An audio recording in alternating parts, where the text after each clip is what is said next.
Hello बच्चों, geometry की इस क्लास में आपका स्वागतम सुस्वागतम। बच्चों, आज हम स्टडी करेंगे ट्रायंगल्स, जो कि हम लास्ट 2-3 लेक्चर से ये टॉपिक स्टडी कर रहे हैं। उस ट्रायंगल्स का एक्सरसाइज 3.3। तो देखिए, ये है हमारा क्वेश्चन नंबर 1।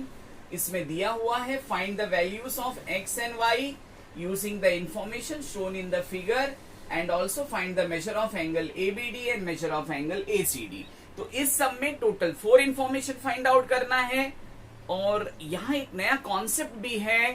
तो सब सॉल्व करते करते हम कॉन्सेप्ट समझ जाएंगे। एकदम सिंपल है। देखिए बच्चों, आपको ये x फाइंड आउट करना है, फिर आपको y फाइंड आउट करना है और फिर ये total major of angle ABD और यहाँ पे major of angle ACD find out करना है। कॉन्सेप्ट यूज करना है थियरम ऑफ आइसोसेलेस ट्रायंगल या आइसोसेलेस ट्रायंगल थ्योरम, कैसे भी आप कहिए। एकदम सिंपल थ्योरम है ये बताता है कि देखिए यहाँ पे ट्रायंगल एबीसी है, ठीक है बच्चों। ये आइडेंटिकल मार्किंग है। आइडेंटिकल मार्किंग है मतलब क्या, AB जो है और AC आपस में कॉन्ग्रुएंट है। तो ऐसे ट्रायंगल को हम आइसोसेलेस ट्रायंगल कहते हैं। और आइसोसेलेस ट्रायंगल में अगर दो साइड कॉन्ग्रुएंट हैं तो उनके अपोजिट एंगल भी कॉन्ग्रुएंट होते हैं, यानी कि इक्वल होते हैं। अब आप कहेंगे कि सर इसका मतलब क्या हुआ। मैं एकदम सिंपल शब्दों में कह रहा हूं कि अगर ये AB और AC इक्वल दिया हुआ है तो X इक्वल्स टू कितना हो जाएगा, 50। और ऐसे ही देखिए यहाँ पे नीचे ट्रायंगल BCD में ये दो साइड कॉन्ग्रुएंट हैं, फिर से यहाँ पे बेस एंगल इक्वल हो जाएंगे, मतलब y की वैल्यू कितनी हो जाएगी, 60। और ये मिला y मुझे 60, x मिला 50, तो टोटल एंगल 50 प्लस 60 110। यहाँ पे भी टोटल एंगल 50 प्लस 60 110। तो आइए इस सम को कैसे लिखेंगे वो देख लेते हैं। सबसे पहले आप लिख दोगे ऊपर की ट्रायंगल्स इन ट्रायंगल एबीसी। अब ये ट्रायंगल एबीसी में आपको क्या इंफॉर्मेशन दिया हुआ है, seg AB congruent to seg AC। और यहां पे आप लिख दीजिए गिवन। जब ये गिवन है तो देयरफॉर मैं आपको एकदम सिंपल बता रहा हूं। देखिए ये बेस एंगल यहाँ पे क्या है, x, यहाँ पे क्या है 50। हमने लिख दिया x is equal to 50 degree. आपको ज्यादा लॉन्ग कट मेथड नहीं बता रहा हूं बच्चों, simple method. x is equal to 50, ये एंगल और ये एंगल क्या हो जाएंगे, कॉन्ग्रुएंट। और यहां पे हमने लिख दिया आइसोसेलेस ट्रायंगल थ्योरम, ठीक है बच्चों।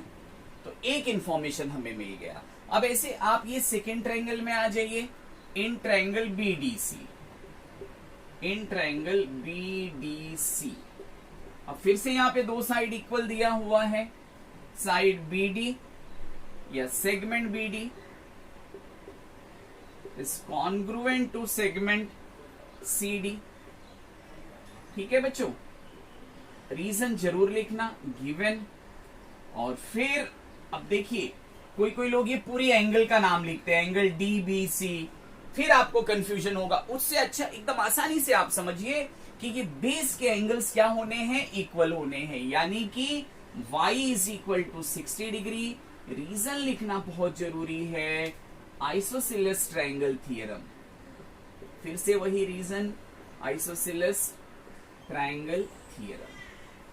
तो बच्चों इस तरह से हमने क्या किया, यहां पे हमने x as well as y की वैल्यू हमने फाइंड आउट कर ली। x हमें मिला 50 डिग्री और y मिला 60 डिग्री। अब मुझे फाइंड आउट करना है measure angle ABD। Measure angle ABD find out करने के लिए हम एंगल एडिशन प्रॉपर्टी यूज करेंगे बच्चों। देखिए ये टोटल एंगल ABD मतलब क्या है, इसमें x भी है और 60 डिग्री भी है, x प्लस 60 डिग्री। x की वैल्यू आपको अभी अभी मिली है 50, वहां पे लिख दिया 50 प्लस 60 डिग्री। तो आपको मिला इस तरह से measure angle ABD is equal to 110 degree. इसी तरह से आप सेकेंड मेजर एंगल भी अब हम फाइंड आउट कर लेंगे, मेजर एंगल ACD। उसी प्रकार से हम यहाँ पे एंगल एडिशन की प्रॉपर्टी अप्लाई कर रहे हैं, यानी कि 50 डिग्री प्लस वाई, वाई की वैल्यू थोड़ी देर पहले ही हमने फाइंड आउट की है 60 डिग्री, 50 प्लस 60 डिग्री। इस तरह से आपको मेजर एंगल ACD मिला 110 डिग्री। तो बच्चों यहां पे हमने ये अपने चारों इंफॉर्मेशन फाइंड आउट कर लिया, और ये सब सॉल्व करने के लिए हमने एक सिंपल प्रॉपर्टी यूज की जिसका नाम है आइसोसेलेस ट्रायंगल थ्योरम। और सिंपल शब्दों में कहूं तो अगर किसी भी ट्रायंगल के दो साइड इक्वल हैं तो उसके बेस एंगल भी इक्वल हो जाएंगे। यही आइसोसेलेस ट्रायंगल थ्योरम है। अब बच्चों आइए सॉल्व करते हैं question number second. Question number second यहां पे दिया हुआ है the length of hypotenuse of a right angle triangle. तो पहले मैं सिर्फ राइट एंगल ट्रायंगल आपको, पहले राइट एंगल ट्रायंगल आप समझ लीजिए। ये देखिए, ये एक राइट एंगल ट्रायंगल है। फिर से बता रहा हूं बच्चों, देखिए ये एक राइट एंगल ट्रायंगल है, कोई नाम नहीं दिया हुआ है, मैंने ABC लिख दिया। यहां पे एंगल B राइट एंगल है, एंगल B राइट एंगल है तो उसके अपोजिट में जो साइड है ये हाइपोटेनस है। अब यहां पे बोल रहा है length of hypotenuse of right angle triangle is 15, यानी कि AC का लेंथ कितना है 15। Find the length of median drawn of its hypotenuse. ये देखिए यहां से एक मीडियन जा रहा है हाइपोटेनस पे। मीडियन मतलब इसको दो इक्वल पार्ट में डिवाइड किया, और अब हमें फाइंड आउट करना है AD। डायग्राम आपने ड्रॉ किया तो भी ठीक है, और आपने विदाउट डायग्राम सम सॉल्व किया तो भी चलेगा। तो यहां पे हमने लिखा हमें क्या चाहिए, मीडियन। और यहां पे बच्चों हम एक सिंपल आपको प्रॉपर्टी बताने जा रहे हैं कि अगर राइट एंगल ट्रायंगल है और उसके राइट एंगल से हम एक मीडियन ड्रॉ कर रहे हैं हाइपोटेनस पे, तो मीडियन की वैल्यू कितनी हो जाएगी। सिंपल फॉर्मूला है हाइपोटेनस का आधा, हाइपोटेनस का हाफ। तो ये देखिए मैंने फॉर्मूला लिख दिया, median is equal to half into length of hypotenuse. Half into length लिखिए, या सिर्फ आप हाइपोटेनस मेंशन कर देते हैं तो भी चलेगा। पूरा आप लेंथ लिखना चाहते हैं, लेंथ ऑफ हाइपोटेनस, तो भी ठीक है। आप सिर्फ हाफ इंटू हाइपोटेनस आपने लिखा तो भी चलेगा। और यहां पे प्रॉपर्टी का नाम क्या है, property of median drawn on the hypotenuse of a right angle triangle. ठीक है, तो यहां पे आप रीजन भी लिख दीजिए, property of median drawn on the hypotenuse of right angle triangle. अगर आप रीजन नहीं भी लिख रहे हैं तो भी बच्चों परेशान मत होना, आपको फुल मार्क्स मिल जाएगा इस सम में। हाफ इंटू 15, अब 15 को हमने 2 से डिवाइड कर दिया बच्चों। जैसे ही मैंने 15 को 2 से डिवाइड किया, आंसर कितना आया 7.5। फिर से ये कॉन्सेप्ट, ये प्रॉपर्टी कब अप्लाई करनी है, जब राइट एंगल ट्रायंगल है और उसके राइट एंगल से हम हाइपोटेनस पे मीडियन ड्रॉ कर रहे हैं। वो मीडियन और हाइपोटेनस का रिलेशन क्या है, मीडियन हाइपोटेनस का हाफ होगा। यहां पे आप चाहिए तो आप यहां रीजन लिख दीजिए, शॉर्टकट में आप ज्यादा बढ़ा चढ़ा के मत लिखिए। Property of median, property of median drawn on hypotenuse of right angle triangle।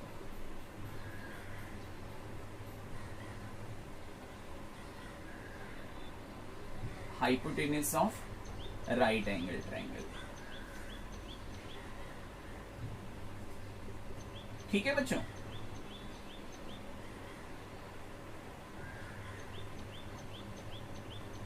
अपने रीजन शॉर्टकट में आपने लिख दिया, या यहां पे भी आप रीजन लिख सकते थे, आपकी इच्छा जैसा है वैसा आप ये सम सॉल्व कर सकते हैं। अब देखते हैं क्वेश्चन नंबर 3। आपको क्वेश्चन नंबर 2 समझ में आया होगा। ठीक है बच्चों, क्वेश्चन नंबर 3 में देखिए यहां पे एक राइट एंगल ट्रायंगल दिया हुआ है, एंगल Q 90 डिग्री है, और फिर आपसे कुछ वैल्यू दी हुई है PQ5, QR 12। वो आपसे पूछ रहे हैं find the length of QS। लेकिन QS क्या है, QS फिर से एक मीडियन है। ठीक है, और मीडियन और हाइपोटेनस में अभी अभी मैंने रिलेशन बताया कि मीडियन क्या है, हाइपोटेनस का हाफ। लेकिन आप कहेंगे सर यहां पे तो हाइपोटेनस मालूम नहीं है। सही है, हाइपोटेनस तो मालूम नहीं है, तो हम क्या करेंगे, पाइथागोरस थ्योरम अप्लाई कर देंगे। हाइपोटेनस का square is equal to sum of the square of these two side, 5 का स्क्वायर प्लस 12 का स्क्वायर, 25 प्लस 144 और ऐड करने पे 169, 169 का स्क्वायर रूट 13, तो ये मिल गया आपको 13। अब आपको ये फाइंड आउट करना है QS, समझ रहे हैं ना बच्चों, QS मीडियन है और PR की वैल्यू मुझे 13 मिली है। यही फॉर्मूला अप्लाई करेंगे, median is equal to half into hypotenuse, property of median drawn on hypotenuse of right angle triangle, 13 का हाफ कर दिया मैंने, आंसर कितना आया 6.5। तो ये सब मैंने आपको ओरल बताया, आप इसको होमवर्क में सॉल्व कर लेंगे, एकदम सिंपल है। तो आइए अब चलते हैं इस एक्सरसाइज के लास्ट क्वेश्चन, क्वेश्चन नंबर 4 पे। और ये क्वेश्चन नंबर 4 आपने 8th स्टैंडर्ड में यही same to same question lesson number 4 जो कि ट्रायंगल्स है, वहां पे भी लेसन का नाम ट्रायंगल्स है, इसमें आपने सीखा हुआ है। लेकिन फिर भी हम इसको एक बार रिपीट कर देते हैं। क्वेश्चन ये है कि देखिए बच्चों, यहाँ पे एक ट्रायंगल PQR है और यहाँ पे ये इसके 3 मीडियंस हैं, तीनों मीडियंस का पॉइंट ऑफ कॉन्करेंस G है। तो point of concurrence of all the 3 medians of A triangle, उसको हम कहते हैं सेंट्रॉइड। क्या कहते हैं? सेंट्रॉइड। और सेंट्रॉइड मीडियन को डिवाइड करता है 2:1 के रेशियो में, यानी कि अगर ये पार्ट 2 हुआ तो ये वाला पार्ट 1। अब देखिए बच्चों, यहां पे आपको दिया हुआ है GT कितना है 2.5। अब एकदम से simple question, mental mathematics, oral maths, GT जिसको 1 पार्ट है और 1 पार्ट यहां करस्पॉन्ड कितना कर रहा है 2.5, तो डबल कितना हो जाएगा 2.5 का डबल 5 हो गया। देखिए ओरल हमने सम सॉल्व कर लिया और कौन सी प्रॉपर्टी अप्लाई किया? Property of centroid. ठीक है बच्चों, तो ये 2.5 है, 1 करस्पॉन्ड करेगा 2.5 को, तो 2 करस्पॉन्ड करेगा 2.5 का डबल 5 हो गया। अब ये 5 ये 2.5 टोटल क्या है PT कितना हो गया 5 प्लस 2.5, आंसर कितना आया 7.5। तो ऐसे हम ओरल सम को देखते ही विद इन 1 मिनट हम आंसर फाइंड आउट कर सकते हैं। लेकिन इसके लिए थोड़ा सा आपको अलर्ट होना पड़ेगा, आपके कॉन्सेप्ट्स एकदम अच्छे होने चाहिए। अब आइए इस सम को लिख लेते हैं। लिखने में कुछ नहीं है, आप सबसे पहले ट्रायंगल का नाम मेंशन करिए, इन ट्रायंगल PQR, और ये पूरी बातें यहां पे लिख लीजिए। Point G is the point of concurrence of the median. Point G is the concurrence, is the point of concurrence, is the point of concurrence of the median। ठीक है बच्चों, तो इसका ये अर्थ हुआ कि जहां पे तीनों मीडियन एक पॉइंट पे मिल रहे हैं उसको हम क्या कहेंगे? Centroid. Therefore G is the centroid.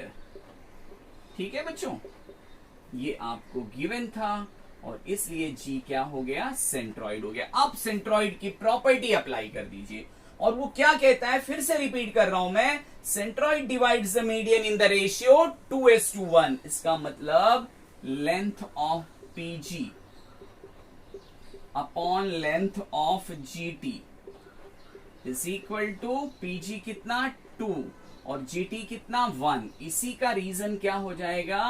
Property of centroid. ठीक है बच्चों, समझ में आ रहा है ना अच्छी तरह से आपको? Property of centroid. अब क्या करिए, जस्ट प्लेस द वैल्यू। आपको लेंथ PG फाइंड आउट करना है, तो लेंथ PG अपनी जगह में रहेंगे और क्या होगा बच्चों 2/1 भी अपनी प्लेस में, और ये लेंथ GT यहां से क्रॉस मल्टीप्लाई हो जाएगा। अब जरा वैल्यू सब्स्टिट्यूट कर दीजिए, 2/1 यानी कि 2, लेंथ GT का लेंथ कितना है 2.5, 2 मल्टीप्लाइड बाई 2.5, लेंथ PG आपको कितना मिला 2.5 इंटू 2 कितना हो गया ये 5। कोई प्रॉब्लम? सेंटीमीटर कुछ नहीं दिया हुआ है, हम कुछ यूनिट नहीं लिखेंगे यहाँ पे। लेंथ ऑफ PT, अब आपको PT फाइंड आउट करना है। अब ये तीनों पॉइंट कोलिनियर है, तो PT equals to length of PG plus length of GT। ये लिखने के पीछे रीजन क्या है क्योंकि point P dash G dash T, आपको पहला लेसन याद आता होगा, पॉइंट पी जी और टी क्या है, कोलिनियर है। अब इनकी वैल्यू सब्स्टिट्यूट कर दीजिए, पीजी की वैल्यू अभी अभी हमने फाइंड आउट किया है 5 है, जीटी की वैल्यू है 2.5, 5 प्लस 2.5 हमें मिला 7.5। इस तरह से लेंथ पीटी हो गया 7.5। तो बच्चों इस तरह से हमने ये पूरी एक्सरसाइज सॉल्व किया। एक क्वेश्चन मैंने आपको ओरल समझा के आपको होमवर्क दिया। मैं आशा करता हूं आपको पूरा कॉन्सेप्ट समझ में आया होगा और ये एक्सरसाइज भी आपको बाकी की एक्सरसाइज के जैसे एकदम आसान लगते हुए आप समझ गए होंगे। तो बच्चों मिलते हैं अगले लेक्चर में। टिल देन टेक केयर, जय हिंद।